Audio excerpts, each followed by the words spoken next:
పుల్గావ్లో ఏం జరిగింది? అత్యంత కట్టుదిట్టమైన భద్రత మధ్య ఉండే ఆయుధాగారంలో పేలుళ్లు ఎందుకు జరిగాయి? అసలు ప్రమాదం ఎక్కడ, ఎలా జరిగింది, ఎలా విస్తరించింది? ప్రాణాలకు తెగించి సైనికులు పోరాడకపోయింటే ఏం జరిగేది? గాయపడిన జవాన్ల పరిస్థితి ప్రస్తుతం ఎలా ఉంది? ప్రమాదం జరిగిన వార్ధా జిల్లా నుంచి ఎన్టీవీ గ్రౌండ్ రిపోర్ట్.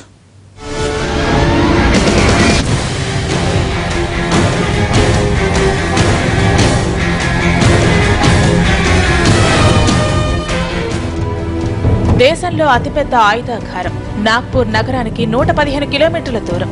భారత సైన్యానికి అత్యంత ముఖ్యమైన ఆయుధాగారాల్లో పుల్గావ్ ఒకటి. 7,000కు పైగా ఎకరాల్లో ఇది విస్తరించి ఉంది. దీంట్లో బాంబుల నుంచి అత్యాధునిక క్షిపణుల వరకు భద్రపరుస్తారు. దేశవ్యాప్తంగా ఉన్న ఆయుధ కర్మాగారాల్లో తయారైన ఉత్పత్తులను ఇక్కడికి తీసుకొచ్చిన తర్వాతే ఇతర ప్రాంతాలకు తరలిస్తారు. ఇందుకోసం ప్రత్యేక రైల్వే ట్రాక్ కూడా ఉంది. భద్రతా పరంగా అత్యంత కీలకమైన ప్రాంతం కాబట్టి పుల్గావ్ ఎప్పుడూ నిఘా నీడలోనే ఉంటుంది. 1000 మంది జవాన్లు విధులు నిర్వహిస్తూ ఉంటారు.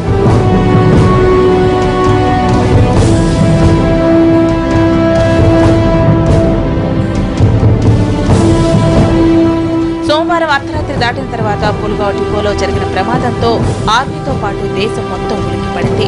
ఈ ఘోర ప్రమాదం ఎలా జరిగిందన్న దానిపై రకరకాల వాదనలు వినిపిస్తున్నాయి.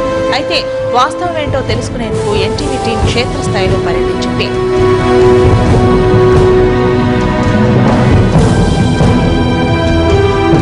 మొదట ఆయుధ డిపోలోని 192వ షెడ్లో ప్రమాదం జరిగింది.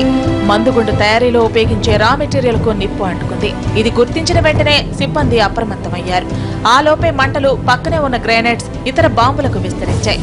ఒక్కసారిగా భారీ పేలుళ్లు సంభవించాయి. అయితే 192వ షెడ్డులో ప్రమాదం ఎలా జరిగిందన్నది అంతు చిక్కడం లేదు. మహారాష్ట్రలో ప్రస్తుతం ఎండలు మండిపోతున్నాయి. ఈ వేడి కారణంగానే తేలిగ్గా మండే స్వభావం ఉన్న రా మెటీరియల్ అంటుకుని మంటలు చెలరేగినట్లు అనుమానిస్తున్నారు.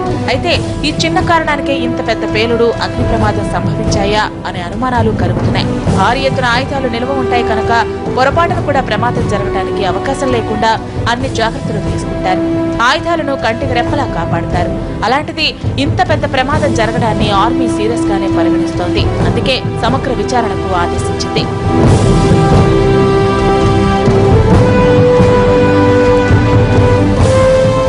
ప్రమాదం జరిగిన తర్వాత ఆయుధ సంపత్తిని కాపాడేందుకు సైనికులు ప్రాణాలను పణంగా పెట్టి పోరాడారు. ప్రమాద తీవ్రతను నివారించగలిగారు. లేదంటే మంటలు ఇతర షెడ్లకు విస్తరించేవి. అదే జరిగితే ఆ నష్టం ఊహకు కూడా అందేది కాదు. ఆసుపత్రిలో చికిత్స పొందుతున్న జవాన్లను పరామర్శించిన రక్షణ మంత్రి మనోహర్ పారికర్ కూడా ఇదే విషయం చెప్పారు. మంటల్ని త్వరగా అదుపు చేశారని సిబ్బందిని అభినందించారు.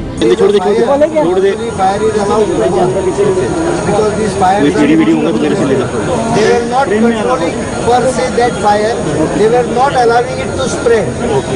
In that 60 people have lost their life. It is actually that sacrifice. They have managed to contain the fire within that one shade. ఇక పేలుడు తీవ్రతకు పుల్గావ్తో పాటు పరిసర గ్రామాలు వణికిపోయాయి. ఇళ్లకు బేటలు వారాయి, పైకప్పులు కూడిపోయాయి. భారీ శబ్దాలు రావడంతో ఏం జరుగుతుందో తెలియక ప్రజలు తీవ్రంగా భయాందోళనకు గురయ్యారు. భూకంపం వచ్చిందనుకుని ప్రాణాలను అరచేతిలో పెట్టుకుని కాలం వెళ్లదీశారు. అయితే ముందు జాగ్రత్తగా సమీపంలోని గ్రామాల ప్రజలను అధికారులు తరలించారు. ఈ ప్రమాదంలో 130 టన్నుల పేలుడు పదార్థాలతో పాటు కోట్ల విలువైన ఆయుధ సామాగ్రి కూడా దగ్ధమైంది. అయితే దీని వెనక ఎలాంటి కుట్రకోణం లేదని కేంద్రం స్పష్టం చేస్తోంది.